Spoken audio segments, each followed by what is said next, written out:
Le Seigneur soit avec vous. Et avec votre esprit. Évangile de Jésus-Christ selon saint Matthieu. Gloire à toi, Seigneur. En ce temps-là, Jean le Baptiste entendit parler dans sa prison des œuvres réalisées par le Christ. Il lui envoya ses disciples et par eux lui demanda « Es-tu celui qui doit venir ou devons-nous en attendre un autre ?» Jésus leur répondit « Allez annoncer à Jean ce que vous entendez et voyez. Les aveugles retrouvent la vue et les boiteux marchent. Les lépreux sont purifiés et les sourds entendent. Les morts ressuscitent et les pauvres reçoivent la bonne nouvelle. Heureux celui pour qui je ne suis pas une occasion de chute. » Tandis que les envoyés de Jean s'en allaient, Jésus se mit à dire aux foules à propos de Jean, « Qu'êtes-vous allés regarder au désert? Un roseau agité par le vent? Alors, qu'êtes-vous donc allés voir? Un homme habillé de façon raffinée? Mais ceux qui portent de tels vêtements vivent dans les palais des rois. Alors qu'êtes-vous allés voir? Un prophète? Oui, je vous le dis, et bien plus qu'un prophète.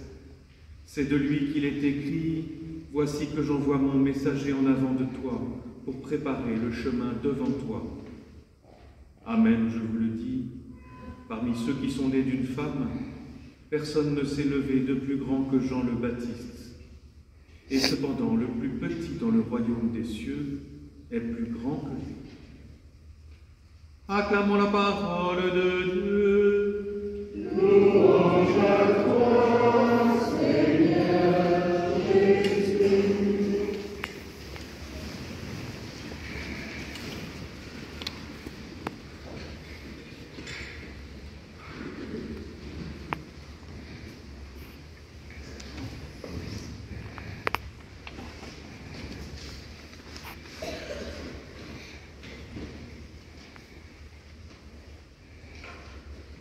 Bien-aimés Dieu,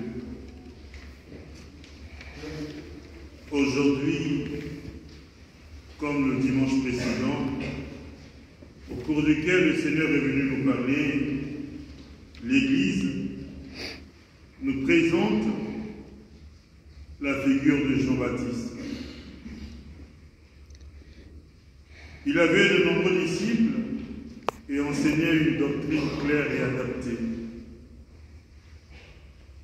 Pour les publicains, pour les soldats, les pharisiens et les sadducéens.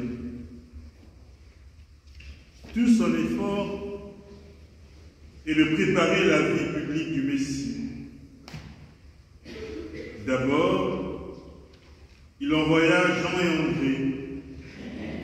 Aujourd'hui, il envoie d'autres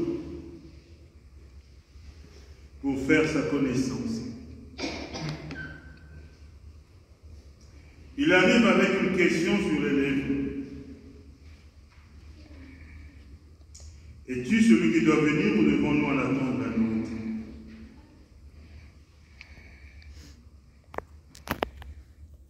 Jean-Baptiste savait qu'il était Jésus.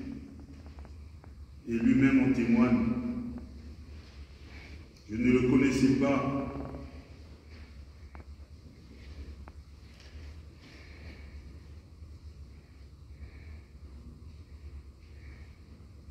Mais celui qui m'a envoyé baptiser dans l'eau m'a dit, celui sur qui tu verras l'Esprit descendre et demeurer, c'est lui qui baptise dans l'Esprit Saint.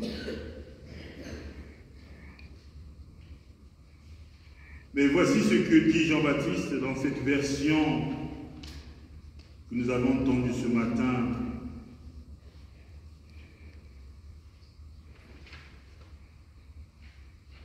Parmi ceux qui sont nés d'une femme, personne ne s'est levé de plus grand que Jean le Baptiste. Cependant, le plus petit dans le royaume des cieux est plus grand que lui. Je disais, au cœur de cet avant, nous avons une invitation à être dans la joie. Pourquoi la joie? La joie de l'assurance que le Seigneur vient. Vous voyez, au premier dimanche, on nous présentait cette page de l'Écriture, le Seigneur nous disait, tenez-vous prêts, restez éveillés. Et au deuxième dimanche, on peut se poser déjà la question, pourquoi il faut se tenir prêt et rester debout? Parce que bientôt va venir celui qui vient nous sauver. Et au deuxième dimanche, il y a eu ce renforcement là de la parole de Dieu qui invitait à la conversion. Déjà Jean le Baptiste invitait à la conversion pour changer le cœur. Et il rassurait que le baptême, c'est un baptême que lui donnait, un baptême de conversion, pour que les hommes se préparent, qu'ils changent totalement en eux-mêmes et se préparent à accueillir l'enfant Dieu. Aujourd'hui, il y a cette assurance qu'il va venir et qu'il est plus grand que lui. Vivons donc dans cette joie, la joie de savoir déjà que c'est sûr que le Seigneur viendra. Mais dans cette joie, interrogeons-nous, il va venir pour quoi faire? Et pour nous apporter le salut. Première question. Et deuxième question, mais est-ce que je suis prêt? Est-ce que je me suis converti? Est-ce que j'ai changé? Ou encore, est-ce que j'ai engagé cette dynamique du changement vis-à-vis du Seigneur notre Dieu? Parce que le Seigneur viendra. Nous irons le reconnaître sous les traits d'un petit enfant, dans les traits caractéristiques que la communauté mettra dans notre crèche. Mais qu'allons-nous contempler dans cette crèche? Et le Seigneur va venir, c'est sûr. Qu'est-ce que nous lui demandons? Parce qu'il ne vient pas pour les animaux. Qu'on ait un bon chien, qu'on ait un bon chat, le Seigneur ne vient pas pour ça. Il vient pour nous, pour sauver l'humanité. Et nous sommes l'humanité. Donc le Seigneur vient pour nous sauver. Qu'est-ce que nous lui demandons? Quels sont les traits du salut que nous voulons avoir pour nous-mêmes? C'est le moment de formuler ce vœu. Seigneur, nous avons chanté tout à l'heure, venez divin Messie. Et vous avez aussi l'autre chant, viens Emmanuel, viens parmi nous. Mais pour faire quoi? Nous sauver. Et comment est-ce que je demande ce salut? Il ne suffit pas de dire Seigneur, sauve-moi. C'est déjà bien, mais ça ne suffit pas. Quels sont les mots qui sont les miens pour demander la grâce de Dieu? Parce que Noël, c'est un mystère d'amour qui vient changer notre monde. Et ce changement, ce n'est pas chez les autres, c'est déjà en moi. Bien-aimé de Dieu, Jean le Baptiste avait un caractère ferme dans ses mœurs et dans ses mains, son maintien de la vérité. Cela lui dut d'ailleurs la prison et le martyre. Mais même en prison, il parle efficacement. Jean nous enseigne à concilier fermeté de caractère et humilité. Je ne suis pas digne de défaire la courroie de ses sandales. En un mot, Jean le Baptiste nous enseigne à prendre au sérieux notre mission sur la terre. Être des chrétiens cohérents qui savent et agissent comme fils de Dieu. Comme je le redis encore, comment est-ce que nous nous préparons à Noël? Parce que ne subissons pas le temps de l'Avent, comme pour dire, chaque année, dans le cycle liturgique, il y a toujours l'Avent. Et nous allons aussi célébrer Noël. C'est comme si nous attendons que les jours passent et que nous puissions arriver à Noël. Si nous vivons comme ça, nous subissons. Et il ne faut pas subir. Le Seigneur nous donne l'occasion de dialoguer avec lui, de nous préparer nous-mêmes à l'accueillir dans notre vie. Ne le subissons pas. Au contraire, disposons-nous à lui préparer une place dans notre cœur. Et cela passe par un temps de prière, puisque le temps de l'Avent, c'est un temps d'accueil, accueil du Messie. C'est un temps de préparation pour accueillir ce Messie, accueillir l'enfant de Dieu. Et c'est aussi un temps de mission. Nous convertir les uns les autres. Nous avions reçu, il y a une semaine, les reliques de Sainte Thérèse. Là aussi, quand elle vient nous demander à Sainte Thérèse, ce n'est pas de venir seulement voir les reliques, mais par ces reliques, il y a la présence de Thérèse parmi nous. Alors, quelle a été notre prière? Quand vient nous demander à Thérèse pour qu'elle intercède auprès du Seigneur et que la grâce nous soit accordée. Quand vient nous demander à Thérèse? Alors que nous savons que Thérèse, à son école, il y a la grâce de la fidélité, il y a la grâce de l'amour, il y a la grâce de la confiance, la grâce de l'abandon à soi, la grâce de l'humilité, la grâce de la prière pour les autres.